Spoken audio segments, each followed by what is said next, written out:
아주 성스러운 자리 같은데요. 여기 있어서 제가 말씀드릴 수 있게 된 게 굉장한 영광으로 생각을 하고요. 그래도 다행히 말씀드릴 사람이 베토벤이라서 악성이거든요. 음악에서의 성인이니까 뭐 아마 이 자리에서 말씀드려도 괜찮지 않을까 생각이 듭니다. 베토벤에 대한 말씀을 드리겠습니다. 57년에 아주 위대한 삶을 사셨는데 뭐 한 3, 40분 만에 말씀을 하시라고 그러니까 되게 어려운 숙제입니다. 맞춰보도록 하겠습니다. 네, 슬라이드. 다음요.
무슨 곡이죠? 아시죠? 뭐 제가 처음에 들려드리는 이유가 이런 음악가가 없지 않을까 싶어요. 어디 가서 곡을 틀었을 때, 뭐 음악을 좋아하신 분이나 좋아하시지 않는 분이나 누구나 남녀노소 할 것 없이 이게 누구 곡이다 하는 건 아시잖아요. 그죠? 그런 면에서 이 곡뿐 아니라 베토벤 곡 전체가 상당한 보편성이 있는 겁니다. 그리고 또 이 곡은 베토벤 자신의 그 삶하고도 굉장히 밀접한 관계가 있는 곡이죠. 그죠? 아주 어려움을 대처했으면서도 다 극복을 하고 불멸의 곡들을 많이 남긴 그런 분이죠. 대개 이런 순서로 말씀드릴게요. 서론, 그 다음에 출생, 발달 과정입니다. 음악적인 발달 과정을 아주 간단하게 요약을 해드리겠습니다. 다음요. 저하고 베토벤인데요. 아주 간단하게, 그죠? 제가 의사인데, 의학을 했는데, 사실 저 얘기하면 다들 연상이 베토벤 연상을 해요. 그래서 간단하게 뭐 상당히 중요한 역할을 했던 사람입니다. 정확하게 말씀드린다면 제 삶의 한 축은 베토벤이고, 다른 한 축은 정신이야기고, 그러면서 나중에 베토벤과 정신이야기 만나게 되는 그런 과정입니다. 그러니까 다 말씀드리려고 그러면 엄청 복잡하죠. 다음요. 이게 이제 제가 베토벤에 대한 책을 2002년도에 마음을 먹고 나서 32년 만에 쓴 책이거든요. 그래서 제가 굉장히 자랑스럽게 생각하고 지금도 아마 음악대학 교수 중에는 학생들한테 텍스트로 소개를 해주는 책입니다. 제가 학생들 만나면은 이 책 가지고 리포트 썼다는 음대 학생들을 많이 보니까요. 다음요. 이건 바그너인데요. 제가 베토벤의 학회에서도 학술 이사를 지내고 바그너 협회에는 회장을 한 3년 했습니다. 하면서 제가 주로 관심을 가졌던 게 베토벤과 바그너였어요. 그래서 제가 회장을 끝내면서 그게 2013년도에 제가 바그너 협회 회장을 끝냈는데 그러고 나서 계산을 하니까 2020년이 베토벤 탄생 250주년이더라고요. 그래서 2020년에 제가 계획을 해가지고 2020년도에 이 책을 냈습니다. 베토벤과 바그너 둘 관계가 굉장히 긴밀합니다. 다음요.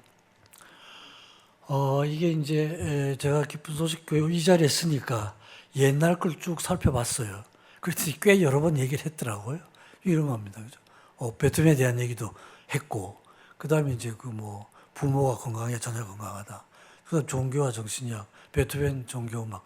그 다음에 몇 년 전에 청소년 축제를 한 적이 있었잖아요. 그때 이제 저한테 갑자기 연락이 와가지고, 저 제목을 줬습니다. 청소년들이여, 세계 최고의 꿈을 가져라. 그래서 아마 이 자리에서 제가 말씀드렸던 것 같은데, 오늘 이 자리가 제 생각에 한 3번째쯤 됩니다. 고치고 나서는 2번째고, 고치기 전까지 하면 한 3번째쯤 되는. 네, 다음요.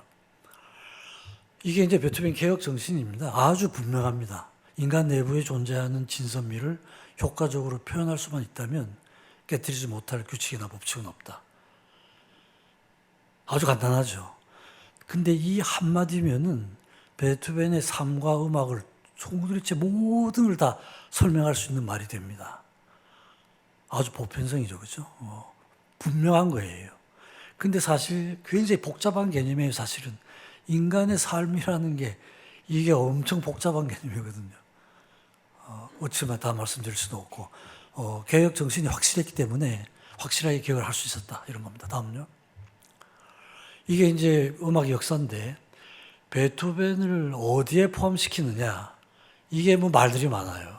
되게 이제 음악은 물론 뭐 저기 중세 르네상스 때부터 다 있었죠. 아주 인간이 처음 생길 때부터 있었던 거지만 되게 우리가 듣는 음악은 바로크부터죠. 바로크, 고전, 그 다음에 낭만, 현대음악 이렇게 가는데 어디다 포함시키느냐 고전주의에 포함시키는 음악 사가들도 있고 낭만주의에 포함시키는 사가들도 있습니다. 일부는. 근데 시대적으로는 고전주의와 낭만주의를 이어주거든요. 1821년부터 낭만주의가 시작입니다. 근데 1827년까지 살았어요. 고전주의를 정리를 하면서 낭만주의에 다리를 놓은 사람이죠. 그래서 하도 말들이 많아서 저는 아예 독립을 시켜버렸습니다. 고전주의, 베토벤주의, 낭만주의. 왜 이랬느냐?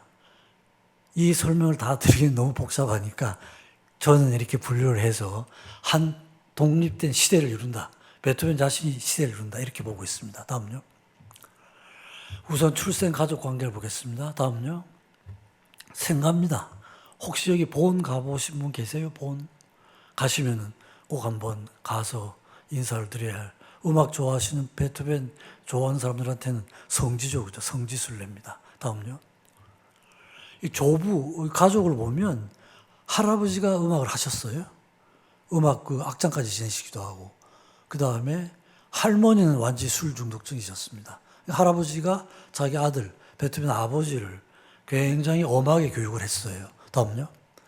아버지도 음악을 했죠. 그때는 저 악장이라는 자리가 거의 세습되다시피 하던 이런 시대였습니다. 아버지도 이제 음악 공부를 했죠. 그러니까 아들을 굉장히 하시하게 아주 음악에 공부를 시켰는데 아버지가 그렇게 음악적인 재능이 뛰어났던 것 같지는 않아요. 그래도 어쨌든 이어받아서 하고 베토벤 아버지가 또 베토벤을 굉장히 하시하게 교육을 하죠. 그렇지만 다행히 베토벤은 재능이 있었습니다. 아버지 교육을 잘 받아들였던 거죠.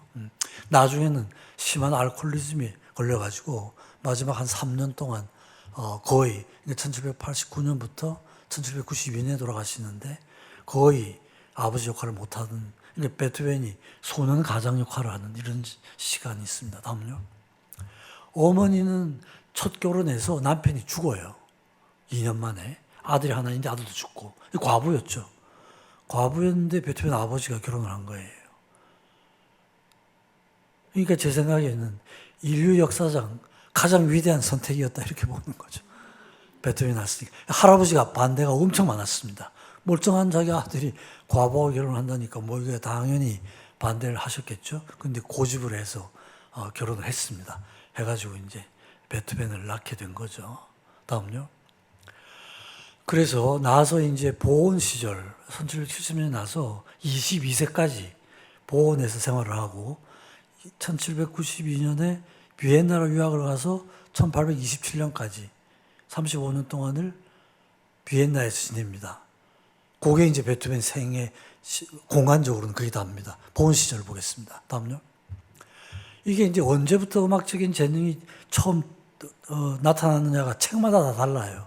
다른데 보온에 가면은 생가의 연대표가 나와 있습니다. 그래서 제 생각에는 그게 가장 정확한 기록이라고 생각을 하고 74년 4세부터입니다. 4세부터 나타나기 시작을 했고 그래서 아주 어렸을 때부터 재능이 나타났던 것 같은데 모차르트처럼 뛰어났던 것 같지는 않아요. 음악적인 재능은 좀 뛰어났던 것 같고요. 다음요. 이게 이제 베토벤이 나와서 세례받은 교회입니다. 레미기우스 교회라 그래가지고 걸어서 한 10분 거리에 있습니다. 여기서 세례도 받고 한 10세, 12, 3세까지 올간도 치고 한 그런 교회예요. 그러니까 보원에 가시면은 한 1시간 정도면은 어렸을 때 베토벤의 그 흔적을 다 투어할 수 있는 투어 프로그램이 있습니다. 레미기우스 교회입니다. 다음요. 어렸을 때 선생님이 참 많아요. 위에 이제 분들은 다, 그러니까 베토벤 아버지, 최초의 스승은 베토벤 아버지였죠. 아버지가 가르치다가 뭐 몇 년 가르치니까 가르칠 게 없어져 버려요. 그러니까 이제 선생을 많이 들이댑니다. 자기가 가르칠 수가 없으니까. 근데 여러 선생이 다녀갔는데 저 선생님들이 다 음악 공부를 제대로 한 분들이 아니었어요. 그때는 뭐 조금 하다가 하고 하니까 몇 달 가르치면 가르칠 게 없어져 버리는 거죠. 그러니까 선생이 계속 바뀌어요. 선생이 자기들이 더 못 가르치겠다고 다 나가고 하니까 이제 네페란 분, 밑에 제가 노랗게 적어드린 분, 저분을 만나서 비교적 이제 체계적으로 공부를 시작한 것 같습니다. 작곡하는 법, 그 다음에 그 바하의 평균율도 가르쳐 주고 연주하는 법, 이걸 아마 법학도 하고 철학도 하고 한 분 주셨는데 저분하고 관계를 보면 그 전기를 보면 굉장히 자세하게 기술이 되어 있습니다. 보면은 저분을 만나지 않았더라면 베토벤의 천재성을 발휘할 수 없을 거예요. 아주 세심하게 가르쳐 줍니다. 가르치다가 보니까 가르칠 게 자기도 없어져 버려요.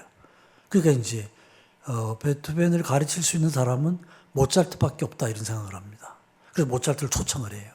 비엔나에서 굉장히 어렵게 살고 있던 모차르트를 초청을 합니다. 근데 모차르트가 자기가 바빠서 못 오겠다 이렇게 답이 오니까 베토벤을 보냅니다. 다음요. 87년. 그러니까 베토벤 17세. 그때 모차르트 나이가 31살입니다. 아주 완숙한 상태에 있는 모차르트하고 이제 신출내기 베토벤이 가서 만나서 인사를 하고 모차르트를 사사하기 위해서 가게 됩니다. 그래서 모차르트 앞에서 피아노를 쳤던가 봐요. 그러니까 이제 모차르트가 뭐 친구들하고 농담이나 하고 뭐 거들떠보지도 않았던 것 같아요. 뻔하죠. 이제 뭐 나 앞에서 연습하기 위해서 쳤을 테니까 그런 건 들여다봐놔다. 이러니까 이제 뭐 베토벤이 그걸 눈치채고 음을 주시면은 자기가 그 음을 가지고 즉흥곡을 치겠다 이럽니다. 즉흥곡은 자신이 피아노를 아주 잘 쳤죠. 그래서 모차르트가 음을 주고 그 음을 가지고 즉흥곡을 칩니다. 쳤더니 이제 모차르트가 집중을 하면서 듣고는 자기 옆에 친구들에게 저에게 했다 그러죠. 이 청년을 좀 눈여겨봐라. 언젠가는 세상에 대해서 큰 소리를 질 것이다. 이래가지고 레슨이 됐는데 한 4, 5회 정도 레슨을 했던 것 같습니다. 했는데 고향에서 연락이 옵니다. 어머니가 위독하다는 연락이 와요.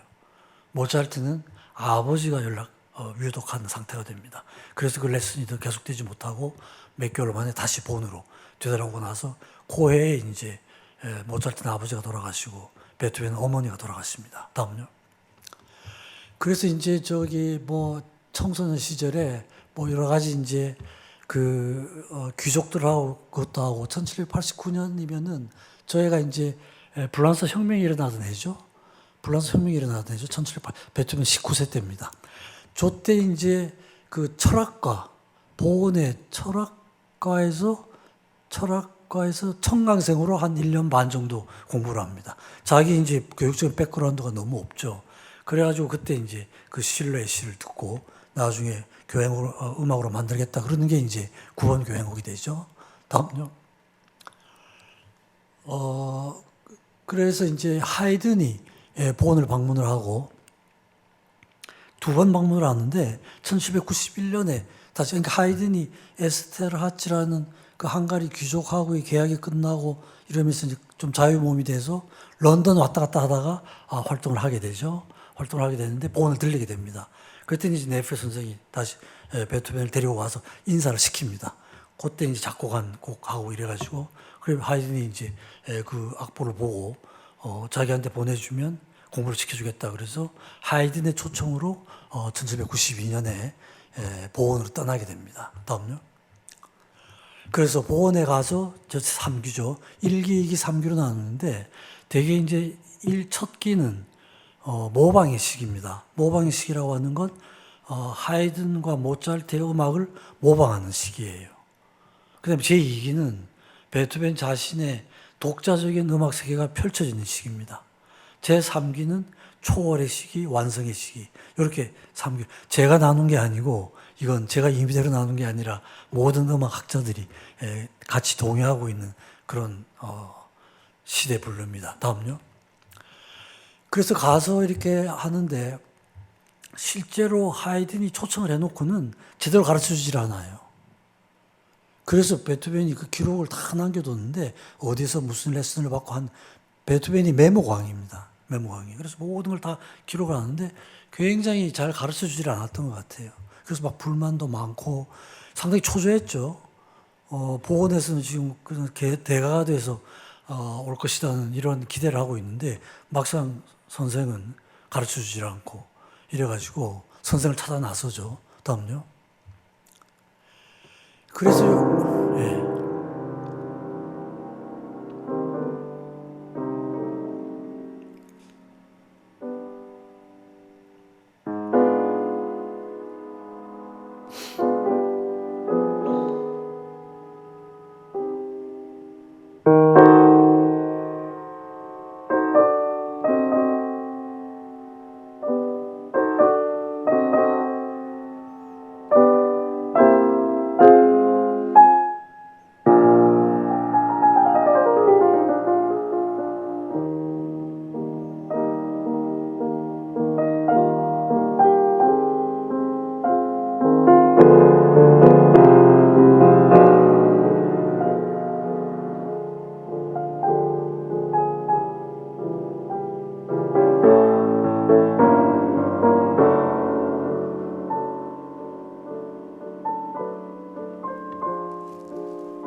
무슨 곡이죠?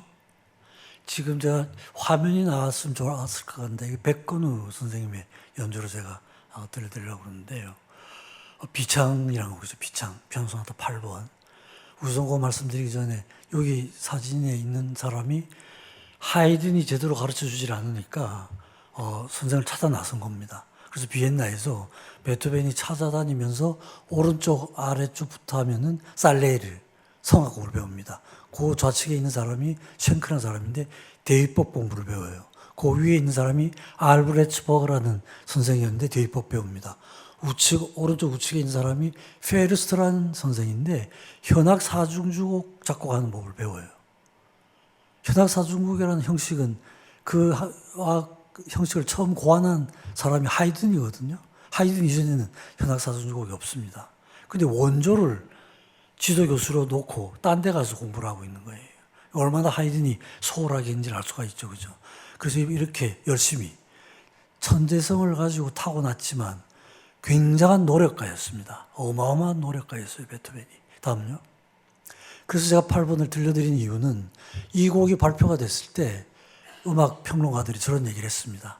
이제 베토벤은 하이든 모차르트의 영향에서 벗어나서 자신의 독자적인 음악 세계를 펼쳐나가게 될 것이다. 이런 평을 듣게 된 게 비창 소나타였어요. 그래서 저 비창 소나타는 8번인데 베토벤 자신의 그 음악적인 발달 단계에서도 굉장히 중요한 역할을 하고 피아노 소나타의 발달 단계에서도 굉장히 중요하고 피아노 소나타 전체 역사에서도 굉장히 중요한 위치를 차지하고 있는 그런 곡입니다. 다음요. 시대 정신인데요. 그 당시가 사실은 정치적으로는 굉장히 혼란했던 시기입니다. 나폴레옹이 계속 전쟁을 일으키고 있는 시대였죠. 그죠? 근데 이제 뭐 문학적으로나 철학적으로 괴테, 실러, 칸트, 헤겔 이런 사람들이 굉장히 열심히 하던 이런 시대였어요. 이 베토벤이 독서왕이었습니다. 독서를 어마어마하게 해요. 아마 베토벤이 왜 그렇게 여태까지 하지 못한 사람들의 업적을, 그렇게 불멸의 업적을 남길 수 있었는가? 딱 한 가지만 얘기하라 그러면 제 생각에는 독서 같아요. 아주 통합적인 접근입니다.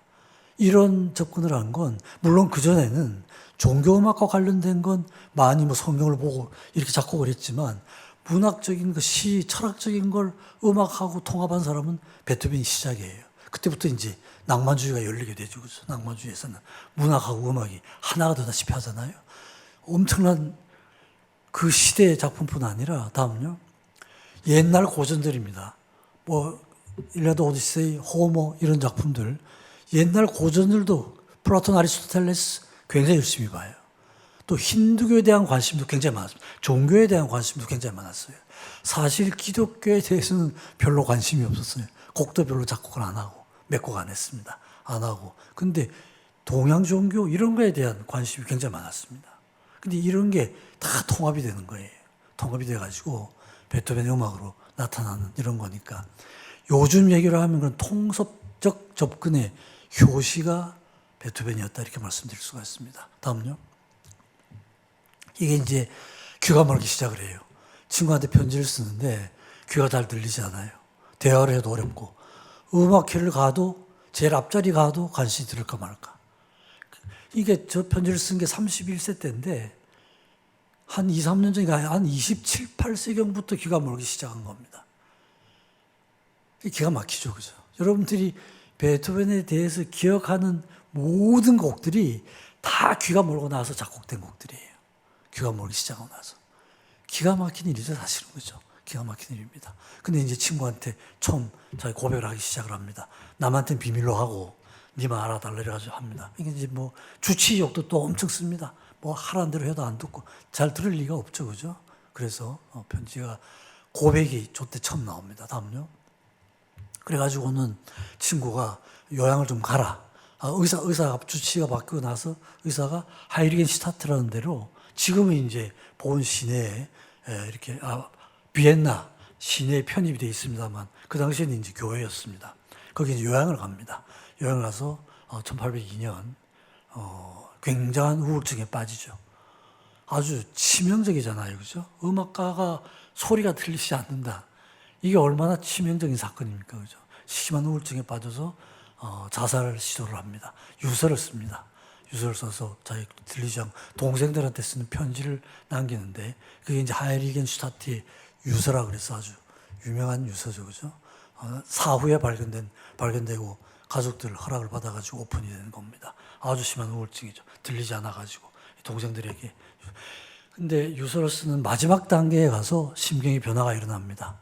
내가 이런 병에 걸리고 있지만 내가 극복을 해서 자기는 신의 음성을 듣고 그 음성을 사람들에게 전달해 줘야 되겠다, 이런 생각을 갖게 됩니다. 신의 음성. 사람의 소리는 들리지 않으니까 신의 음성을 듣고, 이러면서 심경의 변화가 일어납니다. 다음요.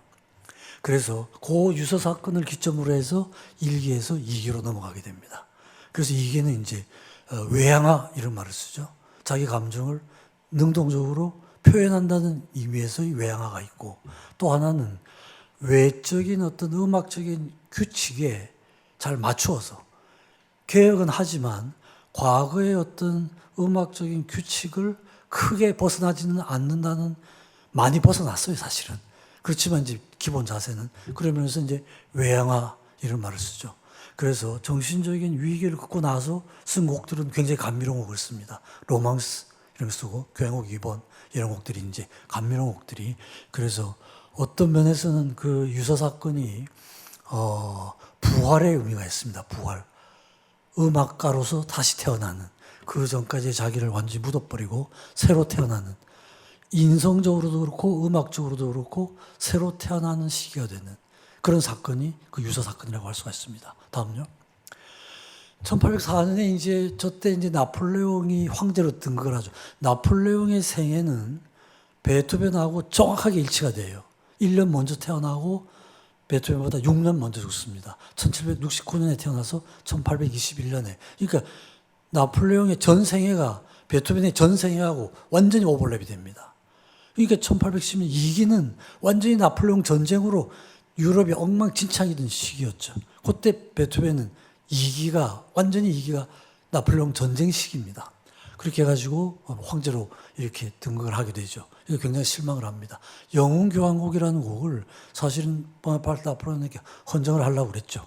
헌정을 하려고 그랬는데 황제로 등극을 하고 나니까 왕정을 없앤다고 혁명이 일어났는데 황제가 되니까 말도 안 되죠. 그죠? 말도 안 되는 짓을 한 거죠. 그러니까 이제 베토벤은 엄청 화가 나고 좌측에 있는 저게 영웅교향곡의 악보의 첫 장입니다. 지금 남아 있습니다. 위에 제일 위에 보나파르트 나폴레옹이라고 썼어요. 헌정을 한다고. 팍 쥐어 악보에 구멍이 나 있습니다. 하도 화가 나가지고 빵꾸가 나 있고 제일 밑에다가 글씨는 안 보입니다만 어느 한 위대한 영웅을 추모하며 일반 명사로 바꿔버렸어요. 주제를 바꿀 수는 없어요. 영웅이라고 하는 주제는 그게 음악적인 주제, 사상이 있거든요. 그 주제는 간단해요. 나고 죽고 부활하는. 이게 영웅의 주제입니다. 탄생과 죽음과 부활. 이게 어느 나라나 영웅의 주제거든요. 이게 그 곡이 탄생과 죽음과 부활로 되어 있는 곡이거든요. 이게 주제를 바꿀 수는 없고 나폴레옹이 아니고 어느 한 위대한 영웅을 추모하며 이랬습니다. 그러니까 저 곡은 그 당시에 이해가 안 됐죠. 뭐 평은 엉망진창이었습니다. 엉망진창인 평만 모아서 여러분들에게 소개를 드려도 한 1시간쯤 말씀드려야 어쨌든 이해가 안 됐고 나중에 낭만주의에 가서 베를리오즈, 리스트 이런 사람들이 이제 이해가 됐죠. 다음요.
네. 아시죠? 23번 열정 소나타입니다. 뭐 이걸 제가 따로 들려드리는 이유는 적힌 바와 마찬가지입니다. 이게 발표가 됐을 때 음악 평론가들이 이제 베토벤은 하이든, 모차르트와 어깨를 나란히 하는 대음악가, 삼두마차라는 표현을 썼습니다. 그러니까 1792년 22세의 완전한 진출력이, 그때는 작곡가로서 이름이 전혀 없던 시대였습니다. 완전히 빨가벗은 상태로 와가지고 13년 만에 하이든, 모차르트와 어깨를 나란히 하는 대음악 삼두마차라는 35살 때죠. 그죠? 1805년. 그래서 들려드렸습니다. 이 곡은 이 곡에 대한 찬사만 다 말씀드려도 또 한참 말씀드려야 되는데 피아노 소나타라는 형식으로 표현할 수 있는 최고의 곡이다. 이런 평을 하죠. 그죠? 그 유명한 그 비스마르크라는 그 철혈 재상이 연주하는 걸 듣다가 벌떡 일어났다는 에피소드는 아주 유명한 에피소드죠. 다음요. 그래서 이제 그때 2기에 들어가면서 걸작의 숲이라고 그럽니다. 쓰는 곡마다 다 대곡들이에요. 운명교향곡, 전원교향곡, 바이올린 소나타, 트리플 콘체르토, 온갖 쓰는 곡마다. 그래서 아주 전성 2기에 여러분들께서 아마 베토벤 곡에 대해서 알고 있는 모든 곡들은 거의 대부분이 한 80% 이상은 제2기의 곡일 겁니다. 2기의 곡이 아주 창작력이 아주 꽃을 피운 그런 시대라고 할 수가 있죠. 다음요. 그때 이제 저때 베토벤의 심성은 저런 겁니다. 투쟁이죠, 그죠? 외양화식입니다. 나는 이제 내 운명의 목을 비틀어 버리겠다. 투쟁입니다. 그러니까 이제 운명교향곡 이런 곡들이 나오는 게 그런 이유죠, 그죠? 베토벤의 심성은 2기까지는 싸워서 극복을 하는 이런 겁니다. 그러니까 곡이 굉장히 열정적이 다이나믹해지고 그죠? 격정적이고 이런 곡이 되는 겁니다. 저런 시기였습니다. 다음요. 이게 이제 1812년이 저게 있는 게 라이브 마스크예요. 데드 마스크가 아니라. 1812년이면 베토벤이 42세 때입니다. 42세 때인데 베토벤이 살아있을 때도 그런 곡들을 많이 썼기 때문에 살아있는 모습을 남겨두려는 시도를 굉장히 많이 했어요. 저는 라이브 마스크도 만들어 놓고 또 뭐 그림도 초상화도 많이 그리고요. 1812년이면은 나폴레옹이 러시아에서 쫓겨나던 해입니다. 1812년에 까지 갔다가 러시아 모스크바까지 갔다가 한 달 동안 기다리다가 뭐 안 나타나죠. 기다리면 항복할 줄 알았는데 안 나타나죠. 그래서 철수하게 되죠. 엄청난 패배를 겪고는 되돌아오는 해입니다. 차이콥스키가 쓴 곡이 1812년 서곡입니다. 그 곡은 프랑스에서는 절대 연주를 안 해요. 절대 연주를 안 하는 곡입니다. 그때 베토벤은 7번, 8번 교향, 중기의 마지막 교향곡이 작곡이 되는 그런 식입니다. 다음요. 되게 이제 그러면서 저 조카인데요. 조카 여러분들 혹시 아마디우스라는 영화는 불멸의 연인이라는 영화 보셨어요? 혹시 베토벤 영화 중에 그죠? 거기에 말썽꾸러기 조카 있죠. 자기 동생이 죽고 거기에 조카가 하나 있었는데 그 조카의 양육권을 두고 제수 씨하고 아주 재판이 오래 계속이 됩니다.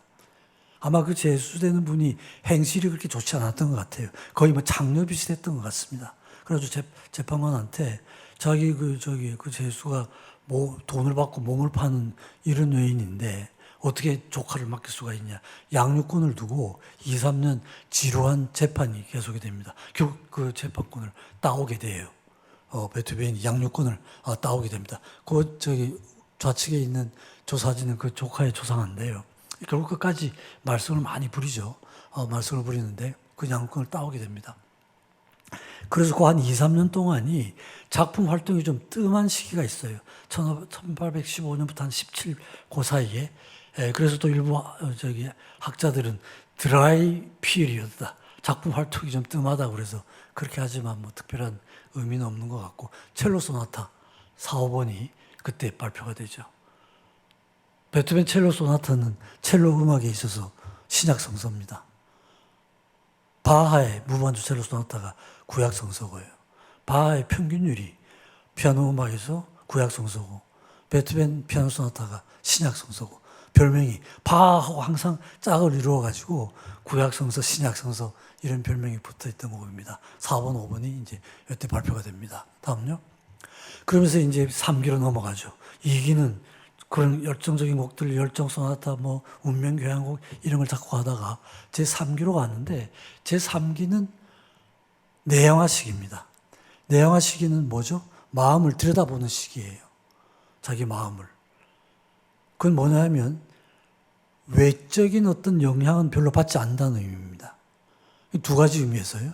심리적인 면에서도 그렇고, 그 다음에 음악적인 면에서도 2기까지는 여태까지 있던 어떤 음악적인 규칙을 자기가 잘 따라갔는데, 이제는 그 규칙에서 완전히 벗어나게 됩니다. 벗어나서 베토벤 자신의 마음속에서 일어나는 모든 과정이 다 법이 되는 상태예요. 그러니까 작곡을 해도 악장도 별로 구애를 받지 않습니다. 악장도 쓰고 싶은 대로 4악장, 5악장, 6악장, 7악장, 피아노 소나타도 마찬가지입니다. 이런 식으로 해서 외적인 어떤 영향에서도 완전히 벗어나는 그런 식입니다. 그렇게 해서 멀리 있는 애인에게란 성악곡을 작곡을 하는데, 베토벤이 음악사에서 보면 전체적으로 기악에 있어가지고 너무 엄청난 개혁, 업적을 남겼기 때문에 성악은 조금 소홀하게 되는 경향이 있습니다. 그런 게 이제 성악도 있고, 또 오페라 작곡을 별로 하질 않았거든요. 오페라는 맞지 않는 분야였던 것 같아요. 그래서 성악이 조금은 뭐 이렇게 뒤로 처지는 듯한 이런 느낌이 있지만, 실제로는 성악곡도 굉장히 많이 작곡을 했습니다. 뭐 작품번호 붙어 있지 않은 것까지 하면 몇백 곡이 넘어요. 근데 그 중에서도 저 안디 페르네 갤리프테 멀리 있는 애인에게란 곡은 굉장히 음악사 쪽으로 중요한 곡입니다. 성악에서도. 연가곡이라고 여러분들 들어보셨잖아요. 연가곡. 그러면 연상되는 작곡가가 누구죠? 연가곡. 슈베르트죠. 슈베르트 겨울 나그네. 뭐 그러면 아주 연가곡은 슈베르트 그밖에 없는 줄 알죠. 그죠? 겨울 나그네. 그 다음에 아름다운 물방앗간 처녀, 백조의 노래. 베토벤, 슈베르트의 3대 이렇게 넘어가지만 그 효시는 베토벤이에요. 이 곡이 연가곡의 효시입니다. 처음이 형식으로 만든. 그러니까 6개의 시가 6개가 이어져 있는데 그 6개를 서로 그 내용적으로도 이어지면서 음악적으로도 있는 이게 연가곡이죠. 그죠? 요게 이제 최초의 연가곡입니다. 그래서 이걸 슈베르트가 이어받아가지고 꽃을 피웠죠. 꽃을 피우고 슈만이 굉장히 낭만적인 연가곡을 쓰고, 또 마을러에 가면은 아주 철학적인 삶과 죽음이 주제가 되는, 그러니까 슈베르트, 슈만, 마을러로 이어가는 이 과정이 시작은 이제 베토벤이 한 겁니다. 그렇게 하면서 말기로 가서는 바로크로 되돌아가게 돼요. 바하 핸델로 다시 되돌아가게 됩니다. 그래가지고 바하 핸델에 대한 메모가 굉장히 많이 남아 있어요. 그러면서 실제로 이제 다시 음악적인 경향도 바로크로 되돌아가서 바하 핸델을 다시 모델로 하는 이런 과정을 밟게 됩니다. 바하 핸델로 시작을 했다가 다 자기 음악이 독립적으로 됐다가 다시 또 바하 핸델로 가면서 더 성숙해지는 이런 과정이 제3기라고 할 수가 있습니다. 다음요. 그래서 이제 저 때가 이제 마지막으로 이제 작곡하게 되는 게 피아노 소나타 저 햄머 29번 햄머크라비에라는 곡인데요. 이 햄머크라비에라는 게 29번인데 그게 무슨 뜻이냐면 피아노라는 뜻입니다. 햄머크라비에. 근데 이제 곡을 그렇게 붙였어요.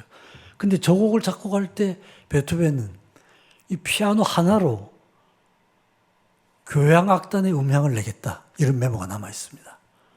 그리고 실제로 저 29번을 가지고 교향곡으로 편곡한 작곡가도 있어요. 그러니까 연주하기가 엄청 어려웠던 것 같습니다.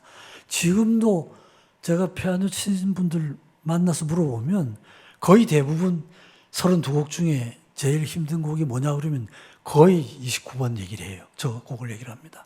그때 연주를 할 수가 없었죠, 그때는. 그러니까 그때 저 곡을 연주할 수 있었던 사람은 체르니가 여러분들 피아노 교본으로 잘 아시죠? 베토벤 수제자예요. 체르니가 한 10살쯤 베토벤 수제자로 와가지고 나중에 베토벤이 기관으로서 피아노를 치지 못하게 됐을 때 체르니가 많이 초연을 많이 했습니다. 체르니하고 리스트는 체르니의 제자거든요. 그러니까 베토벤, 체르니하고 리스트, 정말 뭐 피아노에 있어서의 달인이라는 소리를 듣는 분들 정도가 엄두를 냈지 다른 사람들은 엄두도 내지 못했던 곡이라는 이런 평이 붙었습니다. 그래서 그래요.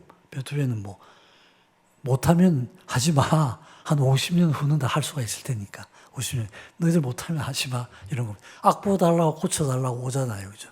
절대로 안 고쳐주죠. 하지 마. 이런 거죠. 그죠? 다음요. 그러면서 이제 마지막 30번, 31번, 32번. 이게 이제 마지막에 베토벤이 그 곡 중에서 피아노 소나타, 그 다음에 그 교향곡, 현악 사중주곡 이 세 분야가 일생 동안 작곡된 분인데 처음에 이제 피아노 소나타 30번, 31번, 32번 이게 이제 끝을 냅니다. 52세가 되죠. 그래서 저것도 보면은 중기곡하고는 굉장히 달라요. 그렇게 막 열정 뭐 이렇진 않습니다. 굉장히 조용히 흘러갑니다. 또 시작과 끝이 어딘지 잘 모를 정도로 그렇게 드라마틱하게 끝내지도 않아요. 시작도 없고 끝도 없는 이런 식으로 그냥 흘러가서 끝나버리고 또 어떤 연주자들은 30번, 31번, 32번을 한 곡으로 치고 한꺼번에 연주하는 사람들이 3악장, 3악장, 2악장이거든요. 세 개 합치면 8악장인데 8악장을 한 곡으로 하고 연주하는 분들이 꽤 있어요. 백근우 그분이 아주 대표적인데 한날은 연주회를 갔더니 중간에 일어나질 않더라고요. 나중 보니까 자기 설명이 자기는 세 곡을 한 곡으로 봤다는 거예요. 설명을 해줘야죠 사실은. 내가 이렇게 할 테니까 중간에 박수를 치지 말라고. 근데 아무 소리 안 하고 특이하죠. 그죠? 자기는 그렇게 했대요. 그러고 나서는 세 곡을 한 곡. 그게 뭘 뜻하냐 하면 각각이 독립적인 곡일 수도 있고 합쳐도 곡이 된다는 거예요. 부분과 전체가 합의되는. 말하자면 아마 제 생각에 힌두교에서 그런 아이디어를 많이 얻었던 것 같습니다. 다음요. 이제 저때 그 1823년, 24년이 장엄미사곡. 베토벤이 종교음악은 별로 작곡을 안 했습니다. 큰 곡으로는 한 3곡 정도예요. 장엄미사곡이 있고 중기에 시장주 미사곡이 또 하나 있습니다. 그 다음에 감남산의 그리스도라는 종교음악이 하나 있어요. 중요한 건 3곡밖에 쓰질 않았어요. 그 당시에 작곡가로는 뭐 거의 안 쓴 거나 마찬가지죠. 저 곡을 쓸 때는 근데 베토벤의 사고방식은 종교적인 형식에 맞춰 쓴 게 아니에요. 종교음악인데 세속음악을 같이 집어넣은 거예요. 이 베토벤 사고방식은 종교와 세속은 독립적일 수가 없다는 겁니다. 종교는 세속을 필요로 하고 세속은 종교를 필요로 하고 서로가 서로를 필요로 하는 존재지 독립적일 수가 없다 그런 거예요. 같이 섞어버렸죠. 그러니까 난리가 났죠. 이게 종교음악이냐 이렇게 된 겁니다. 이게 전래음악이냐. 지금까지도 이게 그러니까 베토벤은 종교 의례를 위해서 쓴 게 아니고 음악적으로 쓴 거예요. 음악적으로. 연주용으로 쓴 거란 말이에요. 연주용으로 말하자면. 종교, 미사곡으로는 지금 최고의 곡으로 치죠. 그 다음에 이제 9번 교향곡. 인간의 힘으로 쓸 수 있는 1824년. 인간의 힘으로 쓸 수 있는 최고의 곡. 성악과 기악이 합쳐져가지고. 물론 당연히 저것도 그때 이해가 안 됐죠. 연주자들은 연주 불가라고 판정을 내렸습니다. 하도 어려워서. 기악도 어렵고 성악도 어렵고 성악이 그 당시에 그 성악가들의 음력 한계를 벗어나는 곡이었습니다. 할 수가 없었죠. 다들 낮춰서 했죠. 그죠? 낮춰서 해도 베토벤이 듣지를 못하니까 낮추는지 듣는지 잘 알지도 못하는 거죠. 근데 어려워서 연주 불가 판정을 내렸습니다. 다음요. 근데 저 곡을 부활시킨 사람이 바그너였습니다.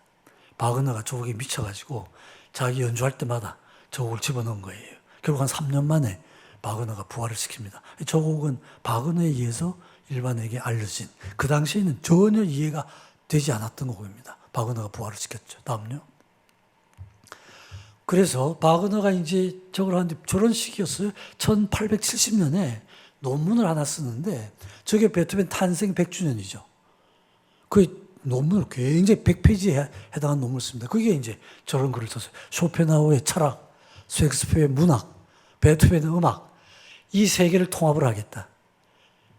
한 사람 한 사람이 얼마나 복잡한 사람들입니까? 그죠? 그러니까 바그너 곡이 하나가 16시간씩 걸리잖아요. 연주를 하면. 뭐 4시간씩 해가지고 4일을 들어야 한 곡 다 듣는 이런 이상한 곡을 작곡을 한 게 과정이 저렇게 복잡했기 때문입니다. 다음요. 자사전 보면 항상 9번 교향곡입니다. 항상 9번이에요.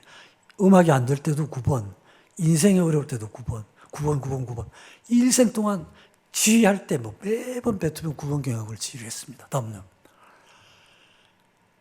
그래서 그 다음에 저걸 작곡하고 나서 사망할 때까지가 약 2년 반 정도 있습니다.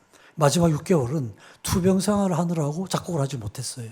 작곡을 하지 못했는데 그 2년 동안에 작곡한 게 후기 현악 사중주곡 5곡입니다. 12, 13, 14, 15, 16 마지막 곡이에요. 그 곡을 딱 작곡하고 세상을 떠나게 됩니다. 근데 이것도 굉장히 특이하고, 저 보세요. 악장이 제 멋대로입니다. 4악장, 5악장, 6악장, 7악장. 마음대로예요. 마음대로고, 형식에서 완전히 벗어나 있고. 근데 이런 적이 없었거든요. 베토벤이 항상 작곡을 하면 성악, 기악, 그다음에 교향곡, 협주곡, 뭐 신라곡들 여러 분야를 동시에 하지 특정한 기간에 특정한 분야에 집중한 건 이게 처음이자 마지막입니다. 이런 과정으로 보면 베토벤이 자기의 전체적인 음악적인 사상을 현악 사중조곡이라는 형식으로 총정리를 한 셈이 되죠. 문학으로 따지면은 교향곡을 소설이라고 그러면은 신뢰학은 시에 해당이 되죠. 그죠? 작은 악기로 모든 사상을 포함시켜야 되니까. 카바티나 저 음악이 나와야 되는데. 다음요. 그 전, 예, 여기 조금 긴데 6분쯤 걸리거든요. 좀 집중해서 들으세요. 좀 생각도 좀 하시고.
네.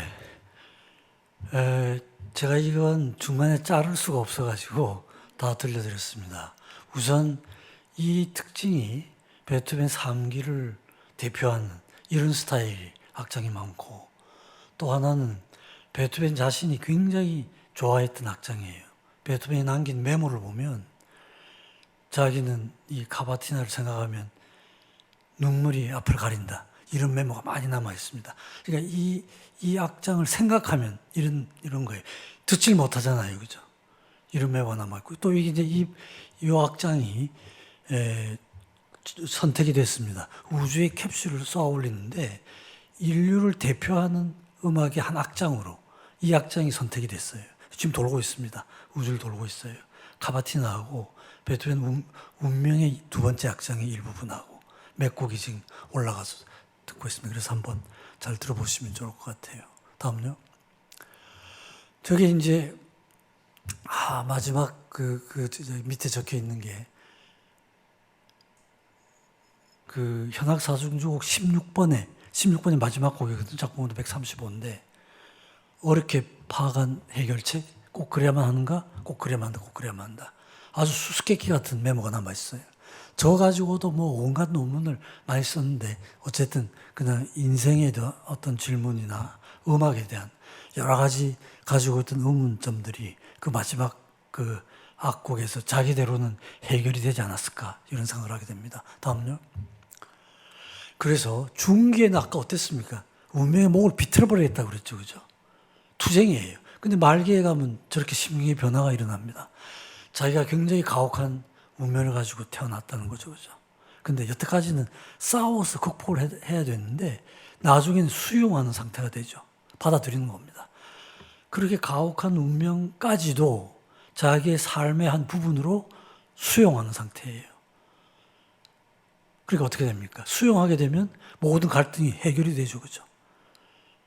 그리고 해결된 상태에서 나온 곡이 카바티나 같은 곡이에요. 그러니까 심성의 변화, 곡의 표현, 이런 것들이 다 매치가 되죠.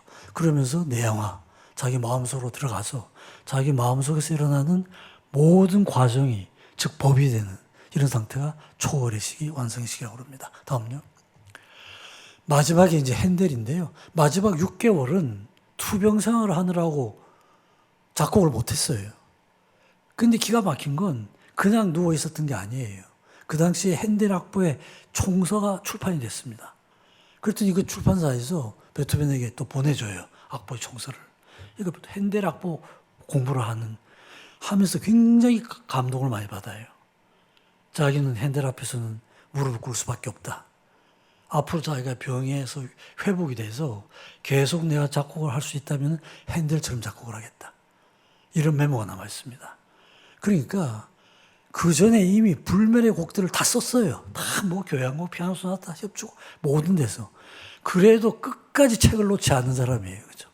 끝까지 노력을 했던 사람입니다. 그래서 저는 한때 하도 베토벤이 핸델 칭찬을 많이 해가지고 핸델 열심히 했습니다. 굉장히 열심히 했어요. 근데 제가 보기에는 베토벤이 핸델보다 나은 것 같습니다. 다음요. 저희 이제 마지막 돌아가실 때쯤 해가지고 소문이 납니다.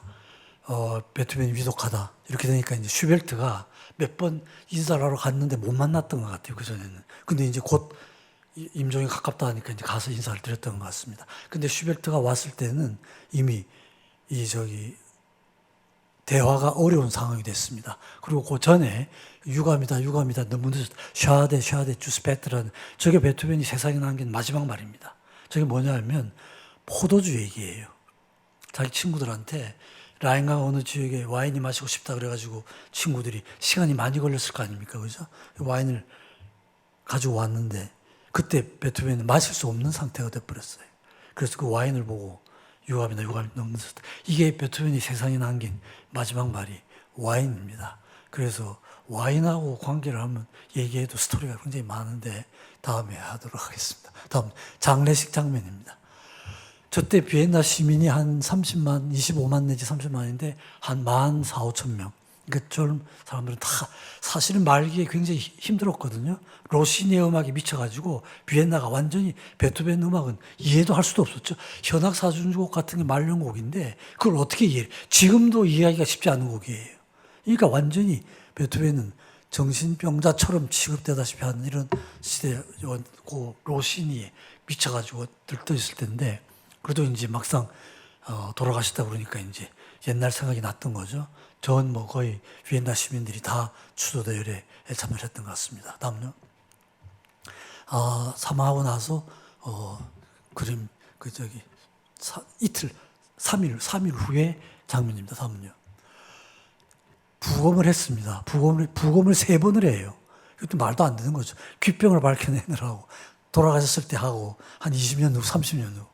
두 번째 할 때 부검학자들이 두개골은 세이브를 하자 해가지고 베토벤 두개골이 지금 저렇게 있습니다. 다음은요.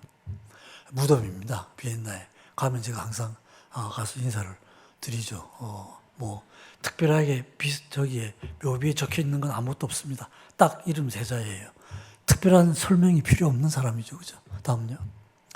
가운데가 서 있는 게 저고 외측이 베토벤, 오른쪽이 슈베르트입니다. 슈베르트가 그 다음에 돌아가시거든요. 1827년에 베토벤, 1828년에 슈베르트가 죽으면서 베토벤 곁에 묻어달라고 유언을 했죠. 원래는 여기가 아니었는데 같이 모시고 있습니다. 저 뒤에 브람스도 있고 다 음악가 묘역입니다. 다음요. 그래서 저게 이제 베토벤 좌우명이 오늘 강의도 제가 고난을 해치고 환희로 이렇게 했지만 사실은 저 상태를 벗어난 거죠. 그죠? 그래서 밑에는 제가 정리를 한 거예요. 고난으로부터 환희를 거쳐서 불멸의 진리와 완성. 환희 상태는 완성된 상태가 아니에요. 완성된 상태에서는 감정의 기복이 없습니다. 희로애락이 없어지는 상태죠. 그죠? 희로애락이 없어지는 상태예요. 그래서 베토벤 자신은 환희라고 그랬지만 베토벤의 삶과 음악은 환희를 뛰어넘는 거예요. 뛰어넘어서 모든 감정이 하나가 되는 흔들림이 없는 상태죠. 그죠? 어떤 일이 있어도 흔들림이 없는 상태. 그 상태까지 간 거예요. 그래서 제가 이 슬라이드를 만들 때까지 걸린 시간은 한 30몇 년 걸렸는데 이거 만들면서 굉장히 제가 오만한 생각을 했습니다. 베토벤한테 베토벤 당신에 대해서 아는 것보다 내가 더 잘 안다. 이런 마음을 가지고 슬라이드를 만든 겁니다. 다음요. 그래서 이제 1기기 3기죠. 1기기 3기를 곡이 그 작품 언어가 붙어 있는 건 135곡이지만 붙어 있지 않는 것까지 하면 480곡에 해당이 됩니다. 다 들을 수도 없고 여러분들이 1기기 3기의 특징을 아시고 1기기 3기에 해당하는 분야가 피아노 소나타, 교향곡, 현악사중주곡입니다. 이 세 분야는 1기기 3기에 걸쳐 있거든요. 그러니까 여러분들께서 세 분야 중에 하나를 골라가지고 쭉 들으시면은 제가 말씀드린 이 변화의 과정을 그래도 상당히 빠른 시간 내에 느끼실 수 있는 그런 분야가 됩니다. 다음요. 그래서 제가 어떻게 인간으로 태어나서 악성, 성인이라는 말을 들었을까? 그 내용을 한번 정리를 해본 겁니다. 내적인 거, 외적인 거. 상당한 노력 가지고, 그죠? 노력하고 경쟁심도 있었고. 경쟁심이라는 게 모차르트하고의 경쟁심이었거든요. 초기에는. 모차르트를 뛰어넘는 게 베토벤의 꿈이었습니다. 실제로 그렇게 했죠. 그죠? 그런 경쟁심, 노력, 독서, 그 다음에 주어진 고통. 실제로는 신체적인 질환, 정신적인 질환도 제가 전체 기록을 보면 조울병이 있었던 것 같아요. 아주 완전히 브레이크다운 되지 않은 그 상태가 굉장히 반복이 됩니다. 어떤 때는 몇 개월씩 말도 안 하고 그냥 혼자 지내고 옆에 사람들 매물을 보면 우울한 상태 있고 굉장히 충동적이고 이런 것들이 굉장히 많이 나오거든요. 그래서 정신적인 고통, 신체적인 고통 그런 걸 극복하는 과정에서 인성의 발달이 그죠? 성숙함이 일어나는 거죠. 무엇보다 독서 물론 후원자들 도움 이런 거 다 있었죠. 노력 굉장한 노력을 한 사람이죠, 그죠? 그래서 모든 게 이제 다 갖추어져 가지고 이런 업적을 남길 수 있지 않았을까? 독서 그죠? 인문학적인, 통섭적인 이런 접근을 최초로 시도했던 사람입니다. 다음요.